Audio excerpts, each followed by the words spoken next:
I restored the Queen's favorite blade, and she surprised me with a joyful kiss. The blade arrived at Corin Vesk's workshop in 3 pieces. He knew it was important before he opened the case. He knew it the way a craftsman learns to read a moment before the moment speaks. The courier had held the sealed container with both hands, the way people carry things they don't want to be responsible for dropping. She had waited while he signed the receipt. She had watched his hands as he set it on the counter.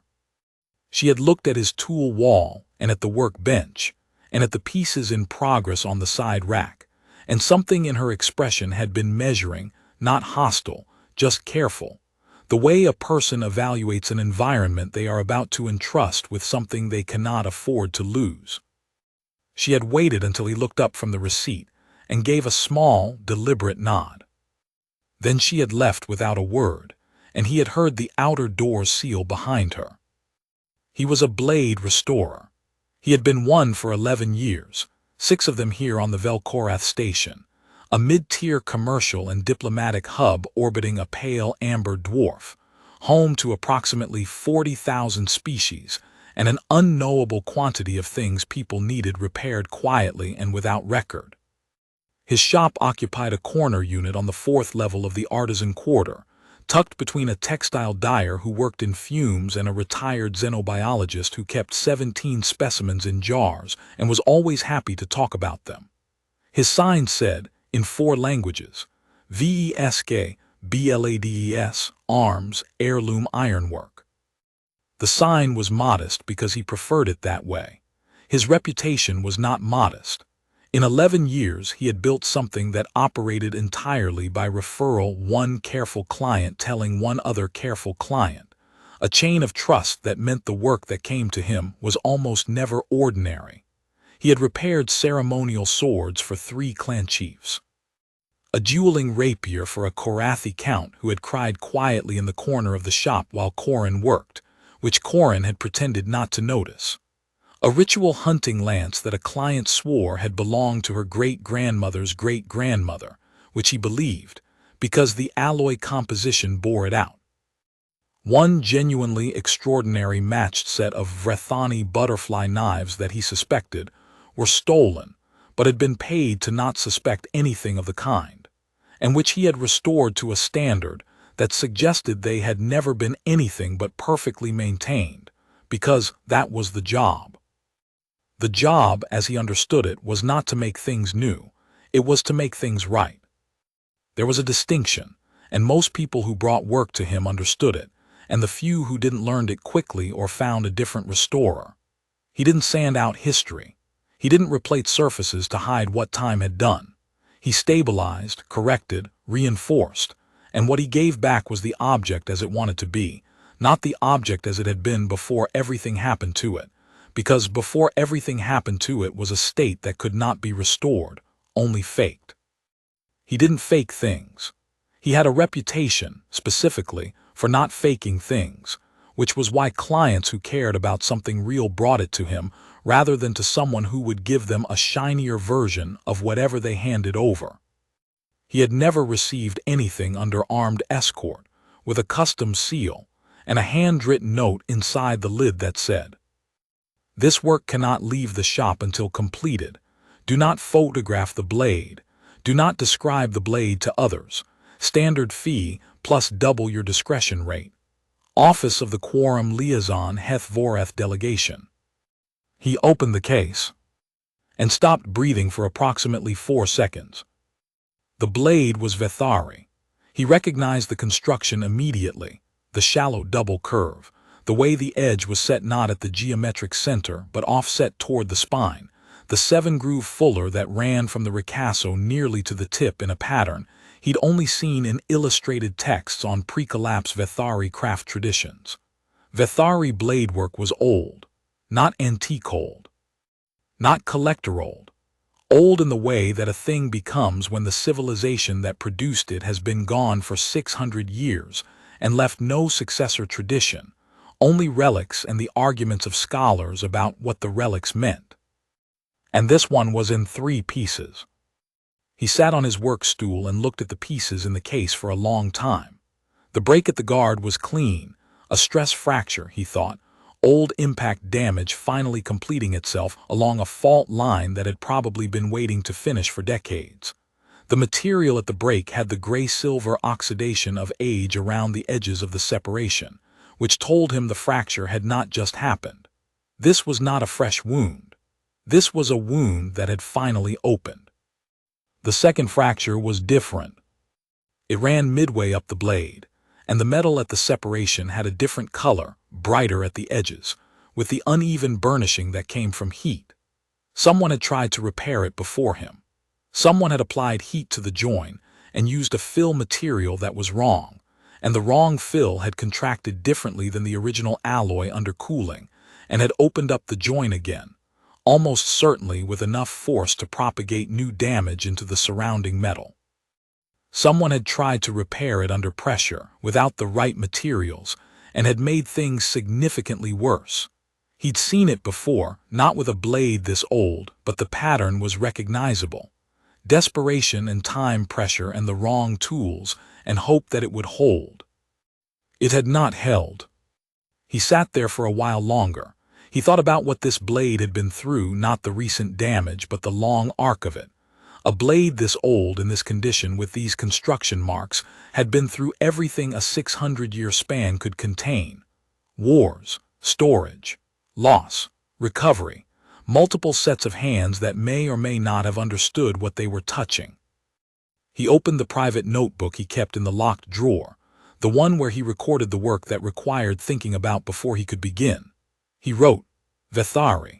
Approximately 640 years old based on the Fuller pattern and guard construction. Original edge geometry intact on all three sections.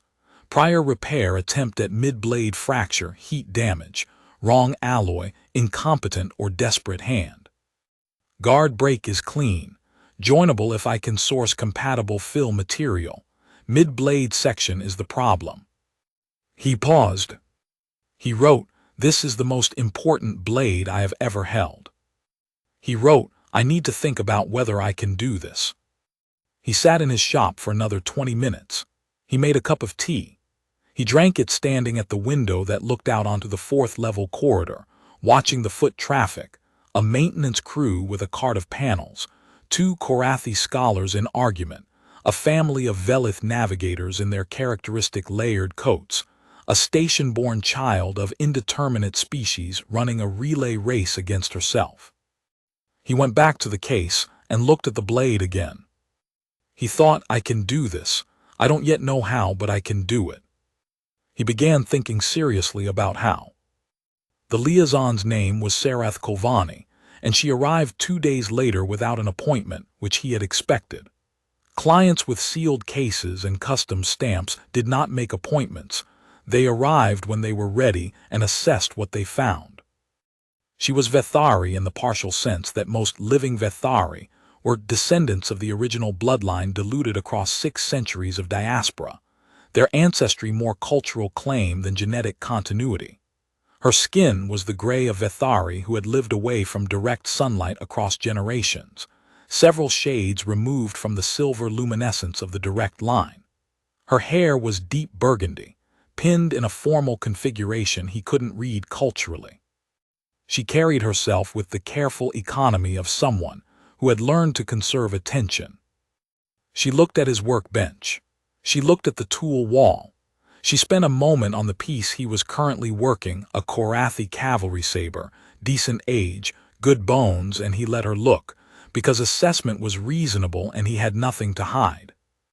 You've opened the case, she said when she turned to him. I opened the case, he agreed. I didn't photograph anything.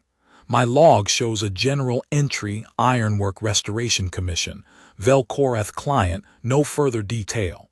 I don't typically log client identities or piece descriptions when work comes in under a discretion arrangement. What do you think? He told her what he thought.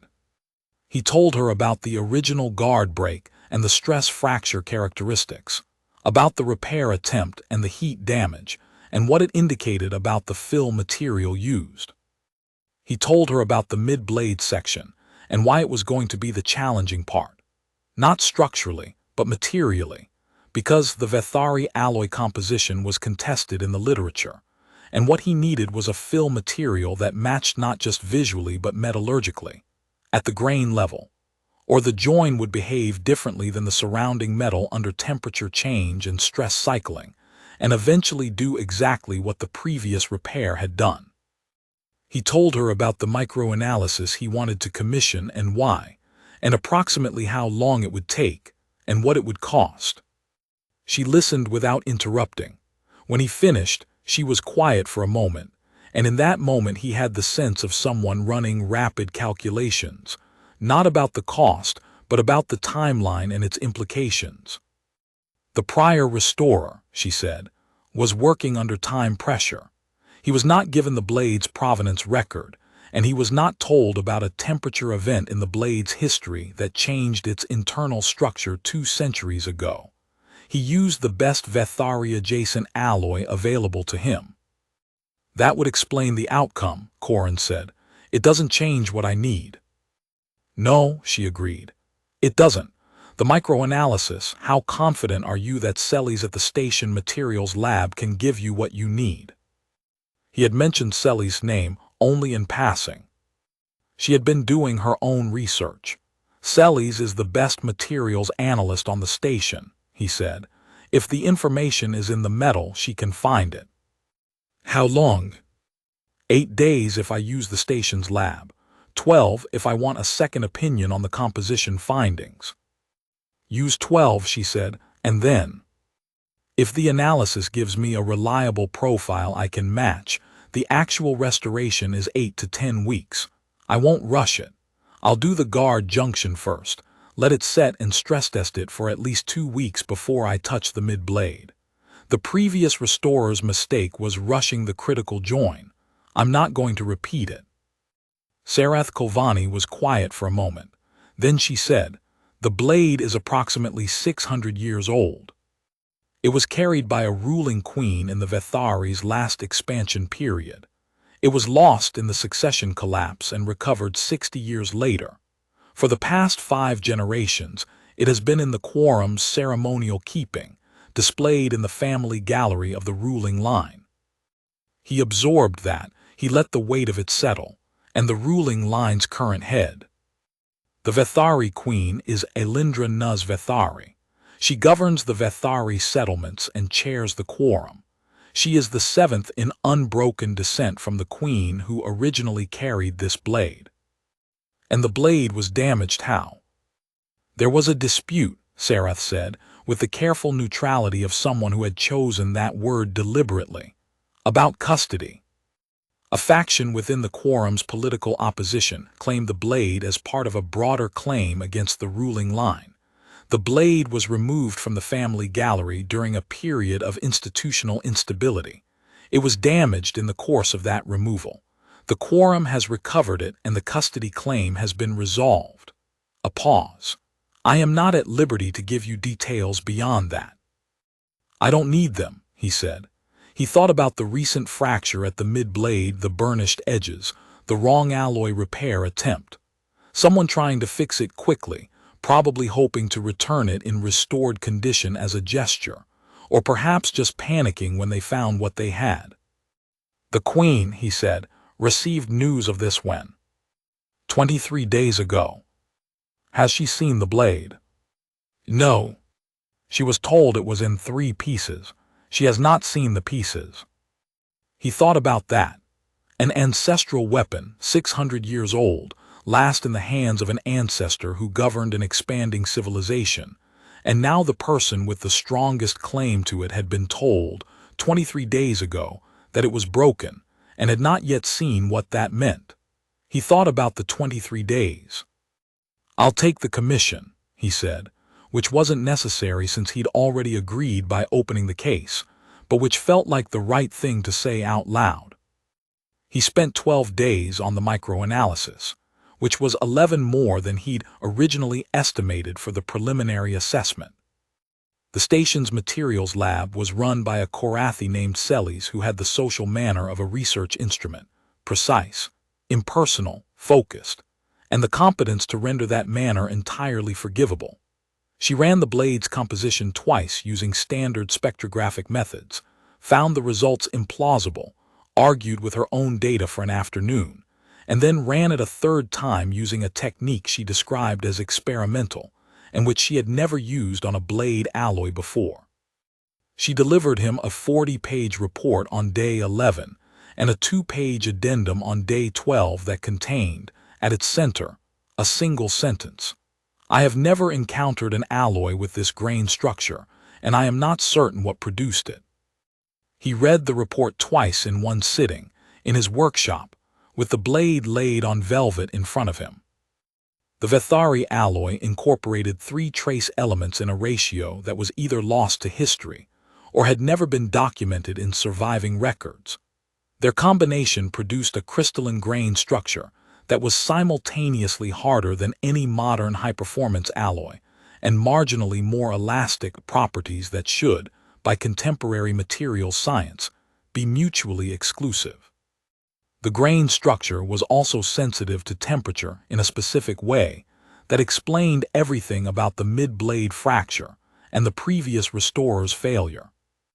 The original alloy expanded and contracted under heat at a rate, and in a direction that was entirely unlike its apparent modern equivalents, which meant that any fill material that matched on the basic elemental profile, but not on this specific thermal behavior, would produce exactly the catastrophic mismatch that had opened the join back up. He sat with that for a long time. What it meant in practical terms was that he needed fill material that matched not just chemically but thermally, that had the same unusual expansion profile, which meant that off-the-shelf equivalents were not going to work, and that sourcing material that would work was going to require finding someone who had spent serious time on this specific problem. He called every materials contact he had on the station and off it. The station contacts were useful for ruling things out. They confirmed what Celis had found, added a few interpretive notes, and were uniform in their opinion that no currently available commercial alloy would produce an acceptable thermal match. 2 of them suggested it might be impossible. The off-station contacts took 3 weeks. He sent messages to 11 metallurgists working in Vethari cultural materials, to 3 academic departments with Vethari studies programs, to 2 curators at major collections of pre-collapse Vethari artifacts who he thought might know of materials research he hadn't encountered, and on a recommendation from one of the station contacts, to a retired metallurgist named Tethys Vorel on a small station 17 light hours away, who was described as having spent 40 years on a project she referred to as the problem, and who had not published anything about it. Tethys Vorel replied in 6 hours, which suggested she had been waiting a long time for someone to ask. She had spent 40 years trying to reverse engineer the ancestral Vethari alloy from surviving blade fragments. She had the elemental profile down to a high degree of confidence. She had the grain structure almost fully mapped. What she did not have was certainty about the process that produced the grain structure, whether it was a specific forging sequence, a specific quench medium, a specific combination of both, or some element of the original craftsman's technique that had been lost with them. She had gotten to within what she described as close enough to make me furious but not close enough to bet anything important on, and had been sitting there for 2 years, unsatisfied, without a blade commission urgent enough to justify using her best current approximation on. He told her what he had. He sent her Celis' report and the addendum and his own notes. She replied with a message that was mostly very technical and which he spent a full day working through, and which ended, "If you have the blade in front of you, the grain structure you should be looking for in the fill material is," and here followed a detailed description he could match against Celis' microscopy data. "If your fill stock behaves the way the original alloy behaves under the pressure test I've included in Section 4, you have what you need. If it doesn't, you don't, and you should start over rather than use it." They spent 2 weeks in close correspondence, the kind of technical back and forth he hadn't had with another craftsperson in years. He learned more about Vethari metallurgical tradition in those 2 weeks than he had in 11 years of restoration work. She learned from his end things about the behavior of the surviving blade that she hadn't had access to before, structural observations that only came from handling the piece, not analyzing it at a remove. At the end of 2 weeks, she said, I think I can fabricate fill stock that will hold. I've been afraid to use this on anything important until I was sure it would hold. I'm more sure now than I've been in 40 years. He ordered the stock. He paid what she asked without negotiating. She sent it in a sealed container with a handwritten note that said, I've been working toward this for 40 years. Please do it right. He opened the container and held a piece of the fill stock under his lamp. It looked right. More than that, it felt right in a way he couldn't explain technically, only through the accumulated sensory memory that 11 years of handling metal had built into his hands. The grain caught the light in the particular way. The edge of the piece, where she'd cut it for the sample, had the characteristic behavior of a metal that was going to be cooperative with a careful hand. He wrote in his private notebook, "This is going to work." He began the guard junction that afternoon. Sarath Kolvani returned at the 4-week mark for a status review. He had expected her. She had sent a brief message 3 days prior, and had the guard junction documentation laid out when she arrived. She studied it for longer than he expected, not the documentation, the blade. She was looking at the junction itself, holding the partially reassembled blade at different angles in the light of his overhead array, finding the seam and studying it from every angle she could access. "You can see the seam," she said. "You can see the seam if you know it's there and look for it," he said. "In handling and use in display, you won't see it. The fill material is an extremely close match. Not a perfect one, nothing would be across 6 centuries, but close. The Queen will know it's there." "Yes," he said, "she should know it's there. This blade broke at the guard joint. The stress fracture that had been building for years finally completed itself. I rejoined it. That happened. The seam is a record of what the blade survived. I could try to hide it with finishing work. I won't. That would be," he paused, "that would be lying to the blade." Sarath looked at him for a moment. Lying to the blade. A restorer's job is not to make something look new. It's to stabilize what's there. The history is part of the piece. Hiding damage doesn't make the damage not have happened. It just makes the history dishonest. "I'll tell her that," Sarath said. "You don't need to. She'll ask what you said." Another pause. "She asks about the work. I send her updates. I've been sending them every 4 or 5 days since the commission began. She responds to them with questions." He looked up from the blade. "The Queen of the Vethari settlements is following the restoration via diplomatic status reports. She has been following it since the 3rd day." Sarath's expression was professionally even. "She asked what alloy I thought you would source at day 7. She asked whether the microanalysis was complete at day 10. She asked whether it was standard practice for a restorer to commission a metallurgist on another station rather than use available equivalents." "It's not standard," he said. "Standard is the best available modern equivalent and a prayer that it behaves correctly. I wanted a match." She said. Sarath paused, with the slight quality of someone choosing how to relay a message. "Tell him that is the correct instinct." Corin looked at the partially restored blade on its velvet cradle. He thought about someone sending him that message through a formal diplomatic channel, from wherever she was, 23 or however many days into knowing her ancestral blade was in pieces. "Tell her," he said, "that the guard junction is holding, and that the mid-blade section will take another 4 to 5 weeks. I'm not going to rush it." She will ask why 4 to 5 weeks rather than 2. "Tell her that the previous restorer rushed it," he said.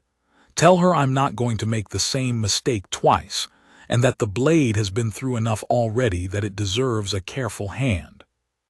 The messages that came after that were not exactly correspondence.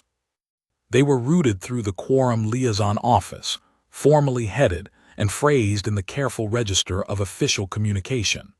But they came every 6 days, without fail, and they asked specific questions that told him someone was thinking hard between messages. The metallurgist on Velith Station is her reconstruction of the ancestral alloy documented anywhere accessible. The Quorum's materials archive is interested in the methodology. He answered through Sarath. He would ask. He did ask.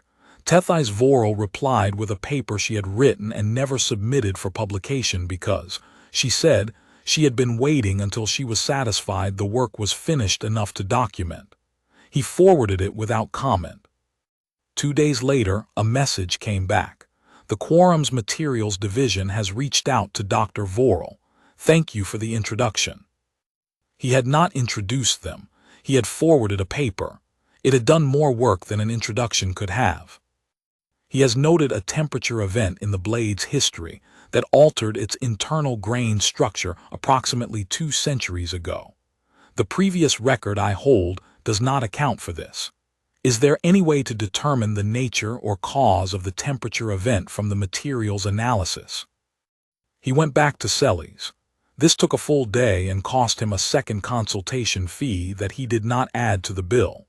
The analysis indicated sustained high heat, not forge temperature, but well above ambient, something in the range of a significant enclosed fire. He documented the finding carefully, with Celes' supplementary notes, and sent it. The response came back a day and a half later, which was the longest gap in the correspondence. The blade was inside the Vethari archive on Kessel Station when that station suffered a compartment fire in the 3rd year of the succession collapse. I had not known the blade was in the archive at that time. The family record I held stated it was lost in transit before the fire. The archive burned for 6 hours before the suppression systems brought it under control. 11% of the archive's holdings survived. Please tell him I am glad to know the correct account, even this late. A.V. He read that twice. He set it down. He thought about what the blade had been through across 600 years and what it meant that the answer to where was it when, settled across a century-long gap, was it survived the fire. Not, it wasn't there. It was there. It survived. He wrote back through Sarath. The blade is exceptional. The original craftsman built something that held together through things it was never designed for. The alloy's grain structure has properties that contemporary materials science doesn't produce, and I don't fully understand how it survived what it survived. But it did. That quality is intact.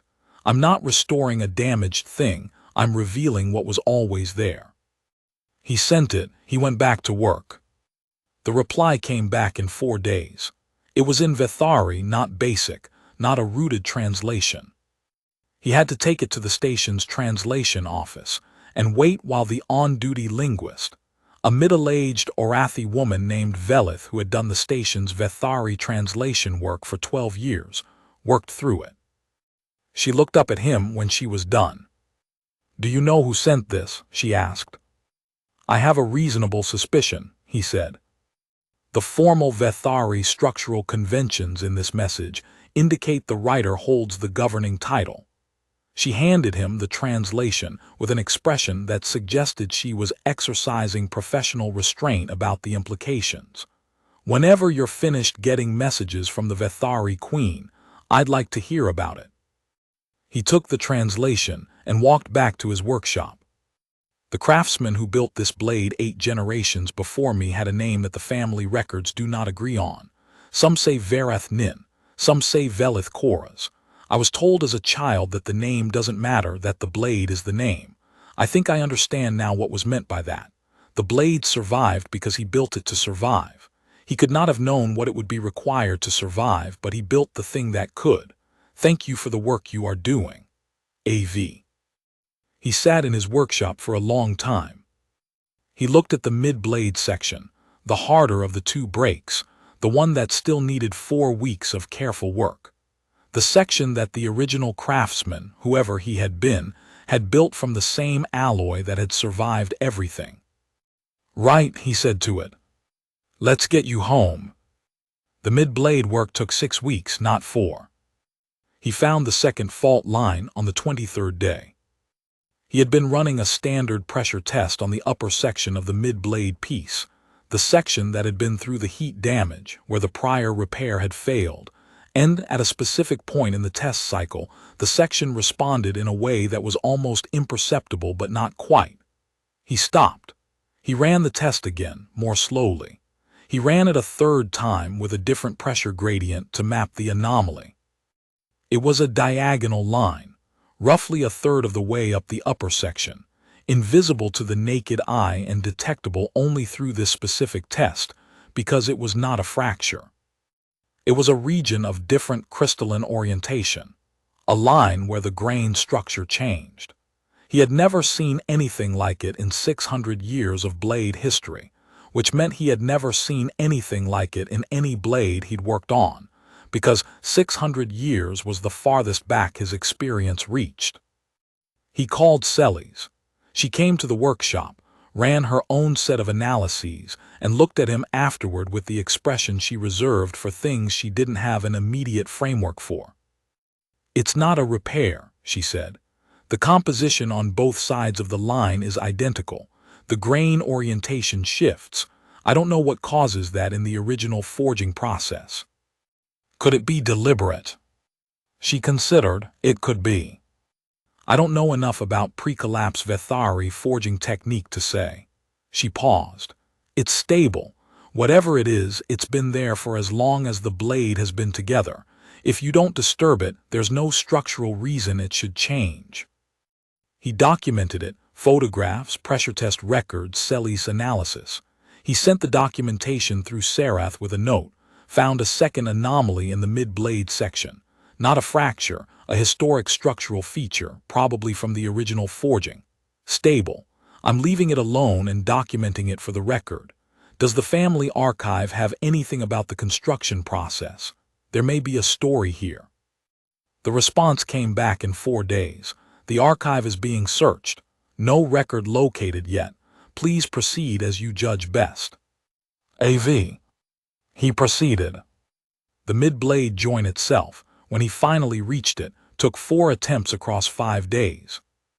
He prepared the surfaces over the better part of a day first, clearing the heat-damaged material from the prior repair attempt, which required more patience than technique. The wrong alloy had bonded differently than the original, and removing it without extending the damage into clean metal was slow, careful work that could not be hurried. He worked under a magnification lens for most of it. He took breaks when his hands needed them, because hands that needed breaks should take them and not be pushed, because hands that were pushed made mistakes. He had learned that early. When the surfaces were clean, properly clean, which was a different standard than apparently clean, he prepared the fill stock. Tethys Voral had given him notes on her preferred preparation sequence, and he followed them precisely the first time, and with small adjustments thereafter as he learned how this particular batch of fill material behaved in his specific conditions. Fill material was never abstract. It was always this fill material in this workshop at this ambient temperature, in the hands of this particular craftsman. The notes were a starting point. The first attempt was within acceptable tolerance. He examined it under magnification, held it at every angle his lighting would allow, ran the pressure test. It was fine. It was correct. A client who didn't know what had been there before would not have been able to fault it. He looked at it for an hour and then filed it back. He was not sure he could explain to anyone outside the trade what he was looking for. The join was correct, the alignment was right, the fill material had set correctly, the seam was clean. But correct was not the same as right. He had learned this distinction over 11 years slowly, through work that taught it in the only way the lesson stuck, by seeing the difference with his own hands. The first time he had understood it, he had been working on a Korathi hunting knife for a man who would never know the difference, and he had still filed the join back and done it again, because he would know the difference. The second attempt was better. He could feel it in the set, the way the fill material moved into the join, the slight resistance that indicated the grain structures were meeting correctly. He tested it. He held it in the light for 2 hours, turning it slowly at every angle. He filed it back. He went home that night and lay awake for a while, not worried, but thinking. Thinking about the specific geometry of the join, the angle at which the two sections met, the way the fill needed to behave at that angle to produce the right result. Thinking about Verath Nin, who had found a flaw and corrected it and delivered the blade late rather than deliver it wrong. Thinking about what it meant that the blade had survived a fire and 60 years of loss and a custody dispute and a previous repair that had failed, and was now in his workshop on the 4th level, waiting for him to do this right. He thought, I know what I am looking for. I can find it. The 3rd attempt took most of a day. He was not rushing. He was also not deliberating for its own sake. He was in the specific state of focused work in which conscious thought recedes and something older takes over, the accumulated knowledge of 11 years of hands-on work, the grain of it, the weight, the temperature, the behavior of metal under specific conditions. And he moved through the afternoon in that state without speaking to anyone, without checking the time, without anything but the blade and what it needed. He took it apart again. Not because it was wrong, because it was almost right. The 4th attempt was what he had been working toward since the first day he'd opened the case. He knew it the moment the fill set, the same way he'd known the fill stock was right when Tethys Voral's container arrived. Some knowledge lives in the hands before it reaches the head. It is a knowledge that is built from years and cannot be shortened, and when it speaks, it is worth listening to. He held the blade assembled for the first time and looked at it in the light. He had expected to feel something complex. He felt something simple, that the blade was what it was again, and that was enough, and that the job had been done right. He spent 4 days on finish work. He cleaned the blade from guard to tip, re-establishing the edge geometry as closely as the fill could allow, not polishing history away, but restoring the intended relationship between edge and spine that the breaks had disrupted. He checked the grip, which was original and intact and needed only cleaning. He checked the weight and balance, which he had been calibrating throughout, and which now sat where the original spec had put it.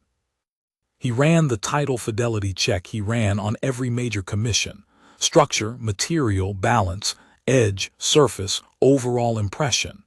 Every item came back correct. He set the blade on velvet and looked at it for a long time. Then he wrote in his private notebook, done. Guard junction clean, mid-blade join clean, 4 attempts, the 4th right. 2nd fault line documented and stable. Edge geometry within 98% of original spec. The remainder is 6 centuries of honest where I'm not touching. The blade is not new.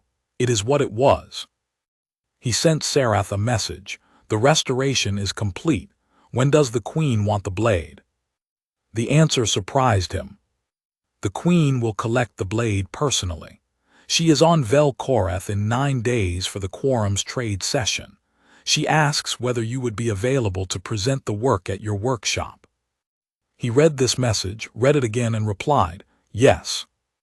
He spent the 9 days occupying himself with the 3 other commissions on his bench, and trying with limited success not to think about the fact that the Queen of the Vethari settlements was coming to the 4th level of the artisan quarter, between a textile dyer and a retired xenobiologist with 17 specimens in jars.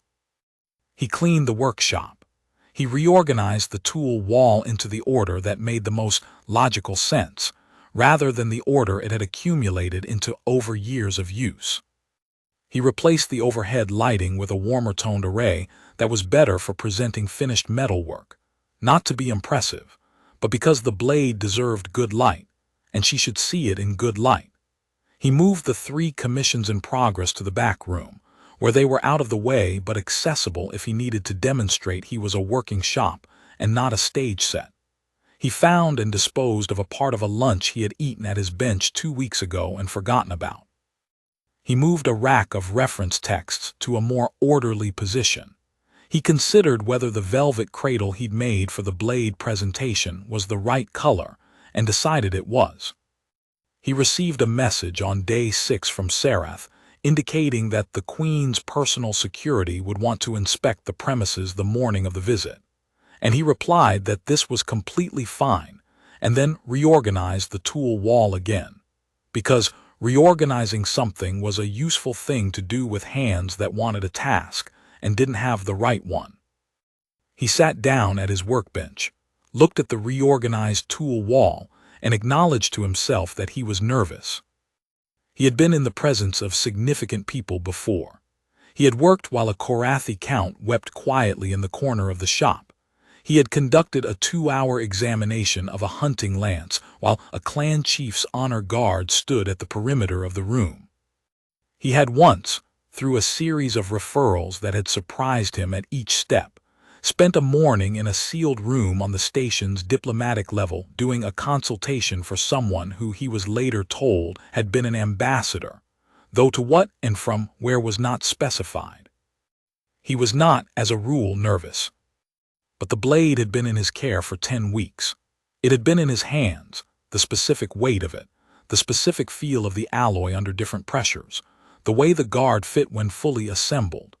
He had spent 4 days on the finish work alone, and before that 5 days on the mid-blade join attempts, and before that weeks in correspondence with a woman he had never met who had not slept well in 23 days when the blade arrived. Whatever she was when she came through the door, he had already spent 10 weeks in a specific kind of relationship with her, the kind that is conducted through the thing you are both trying to do right, at a distance, over time. He had held what mattered most to her and had tried to return it to itself. She had told him things, across 6 formal messages and 6 that arrived in Vethari, that she described as not standard to share. He had told her things about what the blade was made of and how it had survived, and she had thought about them for 6 weeks. That was, he thought, a more intimate thing than most people understood. Not romantic, nothing like that, but not nothing either. On the morning of day 9, 2 members of the Queen's security staff arrived, walked through the shop with the particular efficiency of people who have done this many times, spoke briefly to each other in Vethari, and told him, through translation, that the premises were acceptable. They stationed themselves at the entrance and at the back of the shop and became very still, in the way that good security staff become still, present without being intrusive, watchful without performing watchfulness. He went back to his workbench and did not reorganize the tool wall again. At mid-morning the Queen arrived. She was not what he had constructed in his mind across 10 weeks and a series of formally phrased messages. He had built something armored, he understood, something representative of a 600-year bloodline, something that wore its significance the way a formal garment is worn. He had been wrong. Elindrana's Vethari was tall Vethari tall, which was half again human height and silver-skinned in the quality of the direct line, with the luminescence that was more like inner light than surface sheen.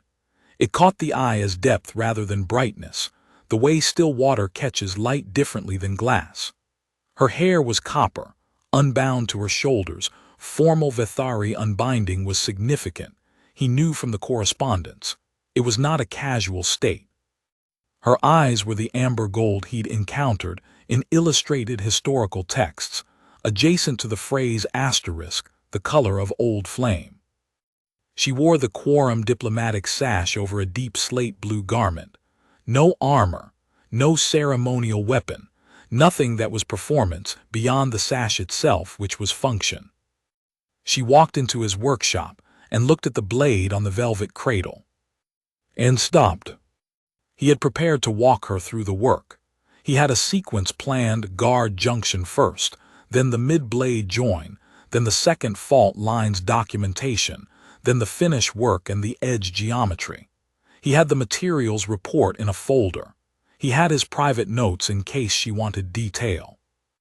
He got none of that started. She crossed the shop in 4 strides and stood over the blade, and the sound she made was very low and not in basic, but it didn't require translation.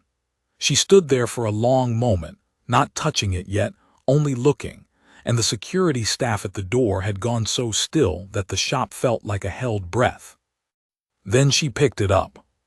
She held it in both hands, and he watched her check the balance, the slight shift of her grip as she found the intended point, and then the small, very still pause when she found it exactly where it should be. The pause lasted perhaps 2 seconds and meant more than any response in BASIC would have. She turned the blade in the light. She looked at the guard junction. She looked at the mid-blade join. She ran a fingertip very slowly along the fill lines, finding them by touch as much as sight, the way you read something you want to understand fully, and stood there for a time he chose not to measure. Then she looked up at him, and her eyes were bright, and he understood her exactly. "You found the second fault line," she said. Her BASIC was unaccented and precise. "It's in the documentation folder," he said. "Photographs, pressure test records, Cellie's analysis. I didn't disturb it. It's been stable for at least 2 centuries, probably longer." "Show me." He showed her. He opened the folder, walked her through the photographic documentation, explained the pressure test methodology and what the results indicated. She listened without interrupting and asked 2 questions that were specific enough to tell him. She had read the materials report Cellie's had sent through Sarath. She was not working from a summary. She held the blade at different angles as they talked, finding the anomaly's location from the outside, getting a physical sense of where it was relative to the join and the guard. "You said in your note there might be a story here," she said. "The grain orientation shift is deliberate, or at least I can't explain it as accidental. The original craftsman left a trace of something, a correction possibly, or a structural choice I don't have enough context to understand. The archive might have something." "The archive found something," she said, 3 days ago. "Sarath sent me the record and I have been thinking about how to tell you." She set the blade down on the velvet, with the care of someone returning something to where it belongs, and straightened. "The original smith, the family record says Verath Nin, made this blade as a commission from my ancestor, the queen who carried it. The record says there was a difficulty in the forging, and that Verath Nin delivered the blade late, and arrived at court personally to explain that the late delivery was because he had found a flaw in the work and had corrected it, and that he would not deliver a blade to the queen that he did not consider worthy of the queen." Corin looked at the blade. He looked at where the second fault line was documented in his photographs. "He filled it," he said.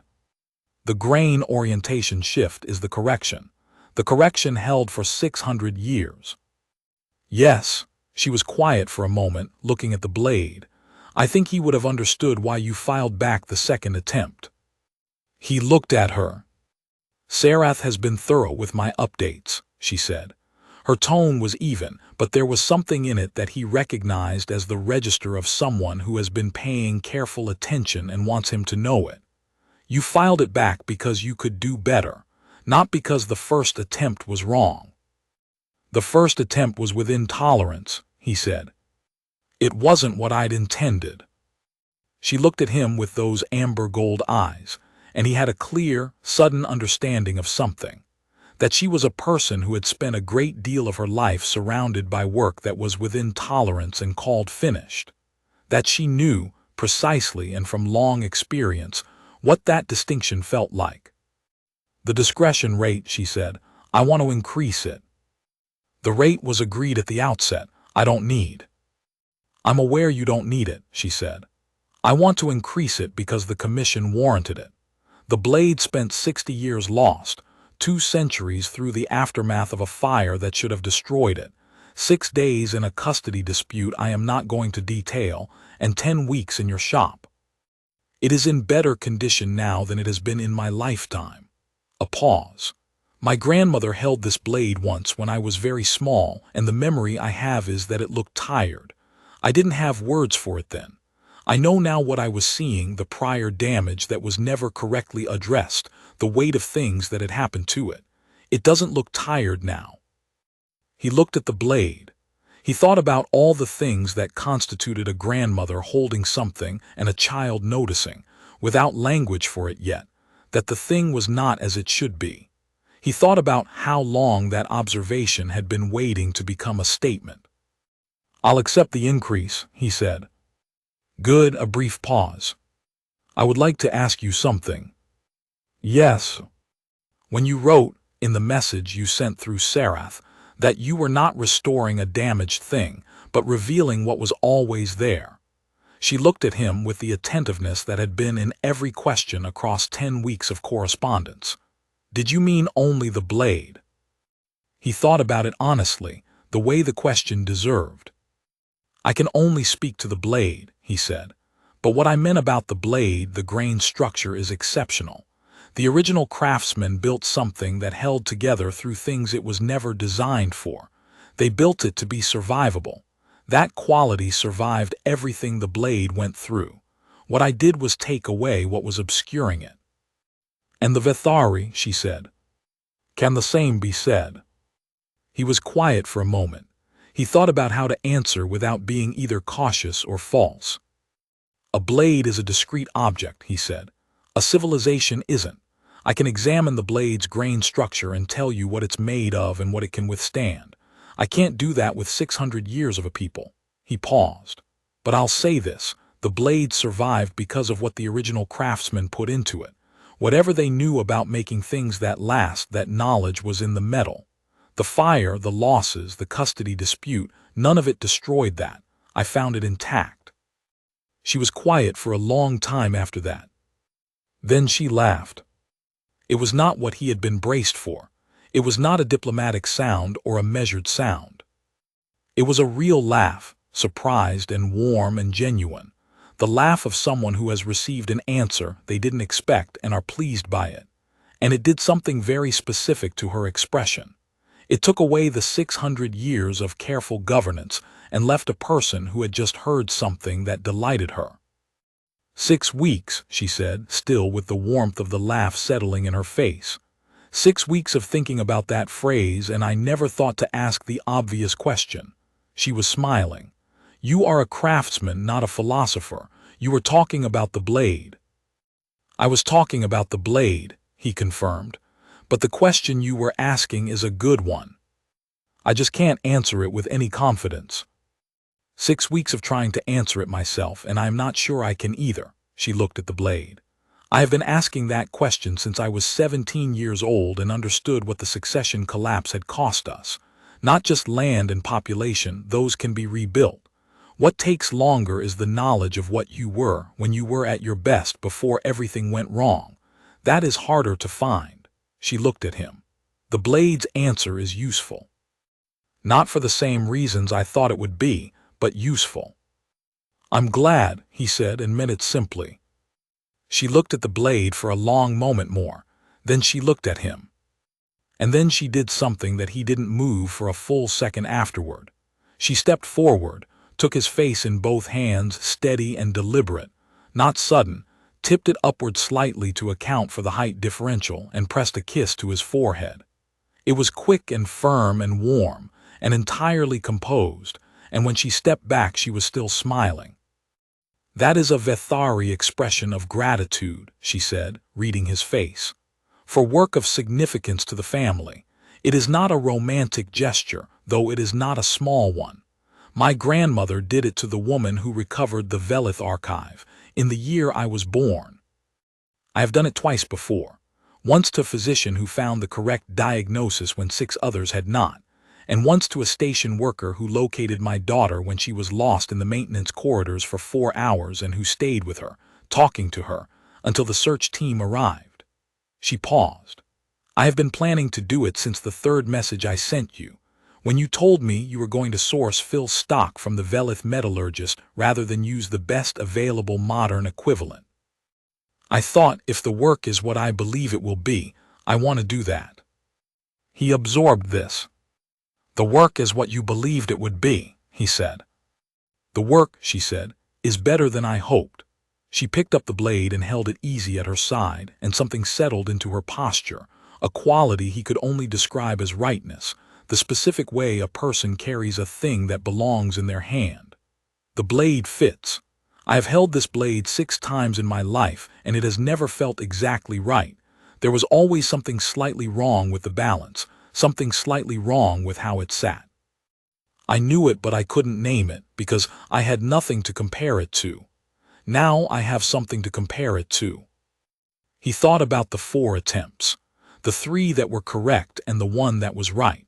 He thought about Vareth Nin delivering the blade late because he found a flaw and corrected it. "Can I ask you something?" he said. "Yes." "The messages," he said. "Some of them were in Vethari." The linguist at the translation office recognized the governing title in the formal structure. "I sent the last 6 myself," she said. "Sarath translates the replies and routes them through official channels. It is," she paused, with a quality he recognized as choosing honesty over form. "It is not standard for the queen of the Vethari settlements to correspond directly with a craftsman on the 4th level of Velkoreth Station." "But you did." "The blade is not standard." She was quiet for a moment. "And the correspondence was not standard. You were not sending status reports. You were sending information. There is a difference, and I knew after the 3rd message which kind it was going to be." He thought about that. He thought about Tethys Voral's paper finding its way to the Quorum's materials division. He thought about a 40-year project that had been waiting for the right question. "The metallurgist on Velith Station," he said, "Dr. Voral." "The Quorum's materials division is in formal collaboration with her now," the Queen said. "That began 3 weeks ago. It began because you forwarded her paper, which she had not submitted for publication because she was not finished." A pause. "Her paper is very good." The division was not restrained in expressing that opinion. The quality in her voice was warm and dry. She was pleased. "Tell her it was worth the 3 failed attempts," he said. "She'll know what that means." "I'll tell her." The Queen picked up the carrying case he had made for the blade's transport, fitted and padded to the blade's geometry, a piece of work in its own right, and held it in both hands, the same way the courier had held the sealed container when she arrived. He watched her do it and thought, "That's the right way. She knows that's the right way." "When I return to the settlement's main station," she said, "the blade will go back to the family gallery. There is a light panel that was designed for it 2 generations ago. It has never looked quite right in that panel." She looked at him. "I expect it will look right now." "It will," he said, with the same certainty he'd had at the end of the 4th join attempt. "It's what it was."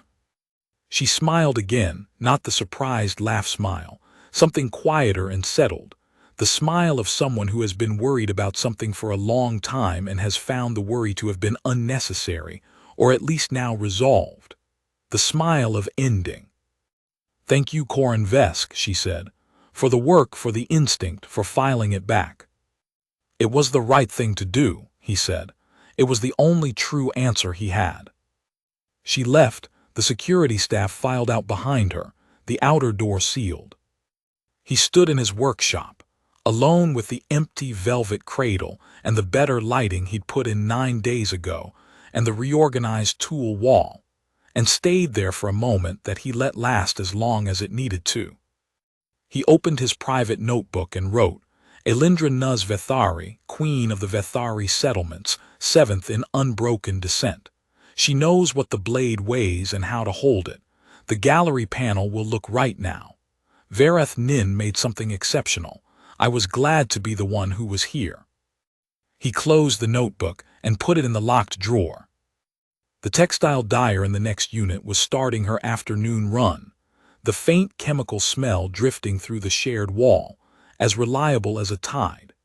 The retired xenobiologist was probably talking to Specimen 7, which he did every afternoon at this hour for reasons he had explained once, and which Corin had not entirely followed. The station's ambient hum settled over the 4th level of the artisan quarter, with no awareness that anything had changed. He put a cup of tea on. He had 3 commissions on the back bench waiting for him, and a 4th arriving Thursday. He was, after all, a blade restorer. He had been one for 11 years and intended to be one for a good while longer, and the Korathi cavalry saber with the good bones and the neglected edge was not going to restore itself. He brought his tea to the bench, picked up the saber and got to work.